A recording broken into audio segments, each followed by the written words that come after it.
Vamos conversar com o Dr. José Bento, que faz parte da história deste programa. Dr. José Bento, tudo bem? Tudo bem, você? Também, Claudete falou que lembra de quando vocês estavam juntos aqui no Mulheres. Sabe que eu estava vendo aí ela falando, nossa, me emocionei também, porque isso faz mais ou menos, nós viemos num programa aqui, a gente tinha feito uma esterectomia, retirada do útero por videolaparoscopia. Fomos os primeiros médicos, eu, Dr. Francisco Napoli, Dr. Paulo Colaboni, Dr. Lial, fomos os primeiros médicos que tiramos o útero por videolaparoscopia. Tá. O útero sai pela vagina, mas operamos sempre por vídeo.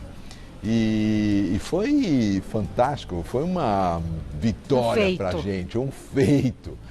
A cirurgia demorou 6 horas. O material que a gente usava era um material, eram uns clamps de titânio, então era muito difícil, era muito complicado.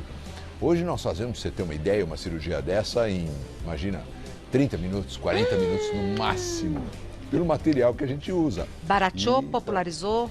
Popularizou, barateou e a técnica hoje está muito mais apurada, então a gente consegue fazer com muito mais, é muito mais simples pelo material que existe hoje no mercado. O doutor José Bento, e nessa época era com a Claudete e a Ione ou só com a Claudete? Não, com as duas. Com a as Claudete duas. E com a Ione, com as duas. Exatamente. Foi muito emocionante tê-las aqui muito ontem, emocionante. viu? Eu estava calculando quando foi essa época. Ela falou que ficou 16 anos aqui o programa no ar, com elas, né? Isso. Com elas duas. Mais ou menos, essa cirurgia, eu devia ter mais ou menos uns 10 anos de formado, faz uns 30 anos. Olha só. Que loucura. E eu acho muito importante a gente ter gratidão e respeito pelas pessoas que vieram antes, pelos nossos antepassados, pelas pessoas que vieram antes da nossa profissão. Não é? A gente precisa olhar com respeito para os mais velhos. Mas sem dúvida. Nossa, né? Para você ter uma ideia, eu tenho uma foto de um professor meu na minha estante, no meu consultório, do professor Domingos Delácio. É um respeito, Exato. sabe? É um respeito, uma pessoa que eu tenho a maior gratidão.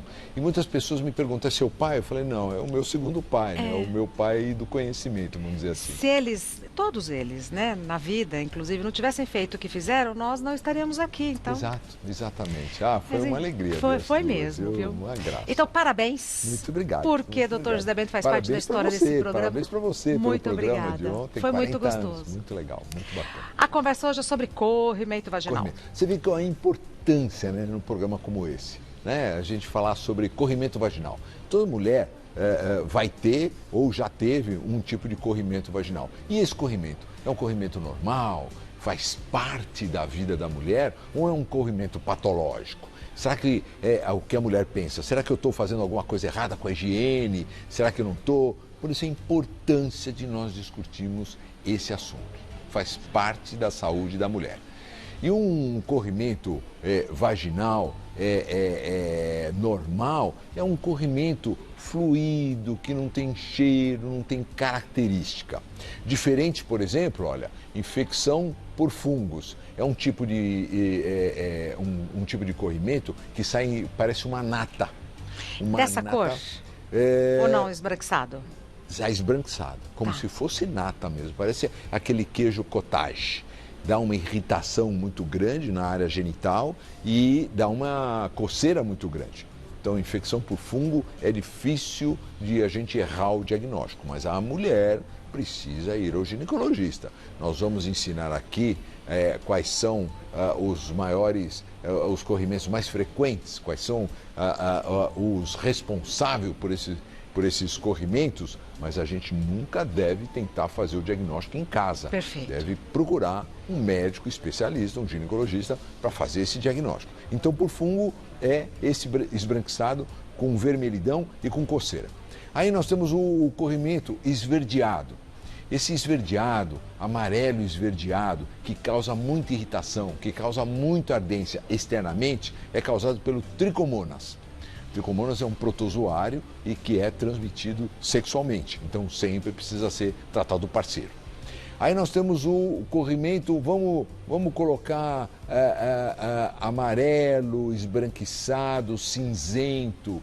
E a característica desse corrimento não causa irritação, é um corrimento que tem um odor muito desagradável. E é um corrimento com odor desagradável quando entra em contato com alguma secreção básica, uma secreção não ácida. Então, por exemplo, um esperma depois da relação sexual tem aquele odor desagradável, uma menstruação tem aquele corrimento com odor desagradável, uma ovulação que aumenta a quantidade de secreção básica pela vagina tem um odor desagradável. Então, normalmente aparece esse corrimento, quando tem essa secreção, aparece esse odor desagradável. Então, são 3.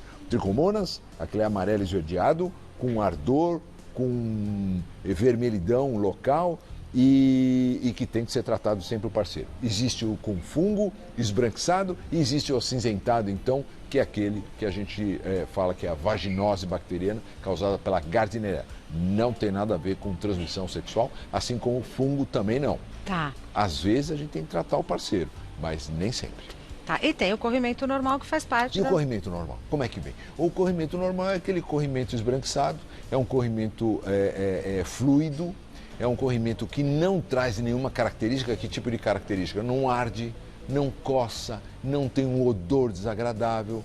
Esse é o corrimento vaginal normal. E a mulher tem esse corrimento. Depois da menstruação, pode vir um corrimentozinho amarronzado, normal. Depois, na época da ovulação, aquela gema de ovo, normal, para facilitar a entrada do espermatozoide. Aquele pré-menstro, que pode vir um corrimento amarelado, às vezes amarronzado, que está para vir a menstruação, normal. Não se preocupe, faz parte, então, da vida da mulher ter um corrimentozinho. Tá certo. Aí precisa de tratamento, antibiótico? Não, não precisa de nenhum tratamento, isso faz parte, é fisiológico. Vamos aos mitos e verdades sobre esse assunto com o Dr. José Bento. Dr. José Bento, é mito ou verdade que todas as secreções são indicativas de corrimento vaginal? Então, corrimento vaginal aqui está sendo colocado como se fosse um processo patológico. Claro que não, né? Todas as secreções não são indicativas de um corrimento vaginal patológico. Então, como nós falamos aqui, então o corrimento pode aparecer no ciclo menstrual da mulher e é normal. A mulher, por exemplo, no climatério, na menopausa, tem um tipo de corrimento. Aquela menina adolescente tem outro tipo de corrimento. Depende da idade dela, depende de fase do ciclo menstrual que ela está e pode ser completamente normal. Tá. É mito ou verdade que não é normal ter corrimento diariamente? Não, pode ter. Você pode ter um corrimento vaginal diariamente e não ser isso um problema. Agora, tem que tomar muito cuidado para você não tomar certas atitudes para piorar esse corrimento. Por exemplo, usar uma calça apertada, uma calça muito justa, usar absorvente, aqueles de rotina para deixar mais sequinha a região genital, isso acaba abafando, mas aqueles com plástico. Existe aqueles que que respiram, né, que não tem plástico, esse pode ser usado eventualmente. O melhor é não usar esses absorventes de rotina e usar a calcinha de algodão. Chega na metade do dia, lá para o meio-dia, 1 hora, você troca a calcinha. Mesmo aquela que esteja um pouquinho sujinha, você bota num plástico, guarda na bolsa e coloca uma nova. Perfeito.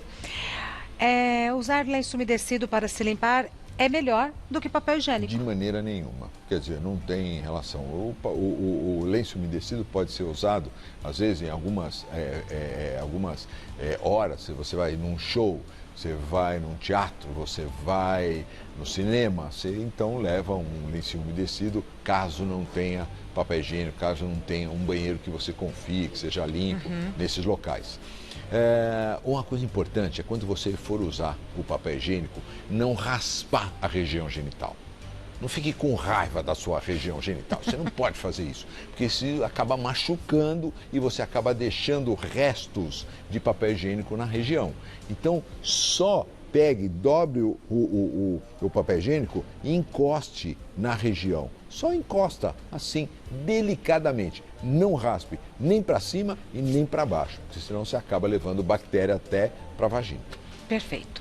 É mito ou verdade que usar calça apertada pode provocar corrimento? Pode. Aumenta a temperatura, sempre que aumenta a temperatura, então você vai facilitar o crescimento de bactérias numa região úmida e que já é mais quente. É lógico que a natureza é viva, ela não é boba. Ela sabe que ela não pode deixar entrar bactérias que estão fora da vagina para dentro da vagina, porque senão pode contaminar o útero e os seus genitais internos. Então ela coloca a vagina, que é um órgão que tem 7 centímetros, ela coloca alguns exércitos, que são os exércitos do bem, são lactobacilos, que deixam a vagina muito ácida. Então a vagina, para as bactérias, é uma piscina de ácido. Entrou ali, morreu. Mas você tem que manter essa acidez vaginal. Você não pode fazer nunca, por exemplo, lavagem vaginal. Você faz lavagem vaginal, pronto. Você altera o pH, pronto, você facilita a entrada de bactéria. Então, as bactérias, elas são muito sensíveis a essas mudanças de pH. Pra você ter uma ideia, o pH da vagina vai mais ou menos de 3,8 até 4,2. Se o pH baixa de 3,8 para 3,5, já cresce fungo, já cresce candidíase, começa a ter uma infecção por candidíase. Se o pH de 3,8 vai para 4,2 é o normal. Se vai para 4,5, cresce a gardnerella, começa a dar vaginose. Muito sensível. Muito sensível. Então você não pode mexer muito nesse pH. Vagina não se mexe. Vagina é um órgão autolimpante. Você vai limpar a vulva, que é aquela parte externa, íntima. Então, porque às vezes a gente fala assim, sabonete íntimo, higiene íntima. Às vezes as pessoas acham que é internamente, que tem que fazer uma ducha, tem que jogar água lá dentro. Não, é só externamente. Sabonete íntimo foi feito para usar externamente na vulva só. Perfeito. Temos perguntas? Me espera um minutinho. Ok. Vamos. Perguntas para o Dr. José Bento? Vamos começar agora. Primeira pergunta da Ingrid. Chá de camomila pode melhorar o corrimento? Eu emendo, ingerir ou lavar? É boa pergunta, viu? Vamos perguntar para a Ingrid. Né? O chá de camomila eu acho que é local, ela fazer compressas de chá de camomila. Isso acalma, é um anti-inflamatório local. Não vai curar, mas que vai acalmar, por exemplo, uma irritação por candidíase. Às vezes a coceira, a irritação local é muito grande. Faz a compressa gelada ou morna? Morna. Morna. Faz morninha que vai ser mais reconfortante, mas não vai curar. Quer dizer, o que vai curar é o antifúngico. E outra coisa, candidíase está muito ligado à alimentação. Então, dependendo do que você come, carboidrato, doce, tanto que é muito mais comum naquelas mulheres propensas a diabetes ou mulheres já diabéticas. Aí acaba tendo mais açúcar dos lactobacilos. Os lactobacilos, então, acabam fabricando mais ácido lático. Lembra os lactobacilos, aquele exército do bem? Eles acabam fabricando muito ácido lático, acaba ficando mais ácido e na acidez o fungo aparece. Perfeito. Letícia diz, é necessário passar o fundo da calcinha ou fervê-la para eliminar doenças? O mais importante no fundo da calcinha é secar bem a calcinha. Então, se você precisar passar o fundo da calcinha para ficar bem seco, então passe o fundo da calcinha. Mas o importante é colocar num local arejado, nunca no banheiro, nada de secar a calcinha no banheiro. Você pode lavar no banheiro, mas depois leve numa região, num local arejado. E uma dica, guarde na gaveta, só gaveta de calcinha, para não haver contaminação. Nunca guarde a calcinha um pouco úmida, porque isso favorece o crescimento de fungo. Juliana, sempre usei sabonete de glicerina de bebê para lavar a região íntima. Troquei pelo sabonete íntimo e estou com muito corrimento. Isso é normal? Não, não é normal não, Juliana. Pelo Será que uma coisa tem a ver com a outra? Eu estou até achando que deveria ser o contrário. Quer dizer, se você usava o sabonete íntimo, aí você não tinha por que ter corrimento. O sabonete de glicerina de bebê é muito ruim para higiene íntima, porque é um sabonete muito básico, contém um pH muito básico, não é bom para a região íntima. A vulva não é tão ácida quanto a vagina, mas também é ácida. Então você tem que usar um sabonete íntimo, líquido. E outra coisa, o sabonete de glicerina fica lá no banheiro, né? Outras pessoas podem usar, pode haver contaminação. Então não, é um líquido que você coloca, passa na região externa, toma banho, depois enxágua, acabou.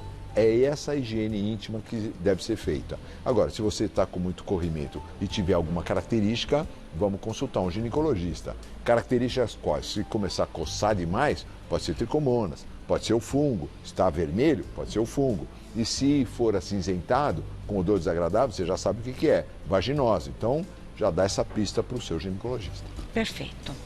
Olívia, dormir sem calcinha pode evitar o corrimento? Mas não tem a mínima dúvida, toda mulher deveria dormir sem calcinha. É que, às vezes, Olívia, nós somos animais de hábitos. Então, você pode reparar que você sempre penteia o cabelo do mesmo jeito. Quando você começa, olha no espelho, vai pentear o cabelo. Escova os dentes da mesma maneira. Escova os dentes sempre do mesmo, começa sempre do mesmo lado. Dorme do mesmo jeito. É isso mesmo. E isso são características que você adquire. Você não nasceu assim, né? Então, sua mãe te colocou assim, sua mãe ensinou assim. E, às vezes, ela ensinou também a você colocar a calcinha para você dormir. E agora é difícil tirar esse hábito. Mas procure tirar esse hábito. Sempre que você puder, fique em casa, às vezes com uma saia, um saião e sem calcinha. Precisa arejar, a região genital precisa arejar. Os lactobacilos precisam de ar também para eles secretarem aquele ácido lático para fazer o pH ácido da vagina. Então procure dormir agora, vai começar o verão, já estamos na primavera, vai começar o verão, você começa a usar, então quem sabe você adquire esse hábito, mas faz muito bem. Mais uma, Paula. Depilação com cera é prejudicial? Pode provocar corrimento? Não, Paula, de maneira nenhuma. Secreção vaginal vem de dentro da vagina, então não tem nada a ver com a região genital externa. Aliás, eu vou te dizer, o fato de ficar sem pelos abafa menos. Às vezes os pelos também viram residências de fungo, de bactérias. E se você depila completamente, você tem menos chance de ter essas infecções. Pode ser mais higiênico, então? Pode ser muito mais higiênico. É que antigamente o pelo servia como proteção da mulher, porque ela não usava roupa. A gente não usava roupa, ficava nas cavernas. Hoje não. Hoje usa-se roupa, hoje usa-se calcinha, depois tem a calça, tem proteção. Então a mulher não precisa se preocupar com bactérias que vêm quando ela está andando na rua, absolutamente. Quando ela senta, não tem que ficar preocupada. Agora, tem que ter uma preocupação de lavar bem a calcinha e deixar bem seca antes de guardar. Perfeito.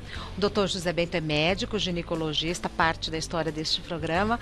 O site do Dr. José Bento é drjosebento.com.br e o Instagram do Dr. José Bento é @josebento. Simples dessa maneira. Muito obrigada, até breve. Até. Parabéns. Obrigado, parabéns para você. Muito obrigada.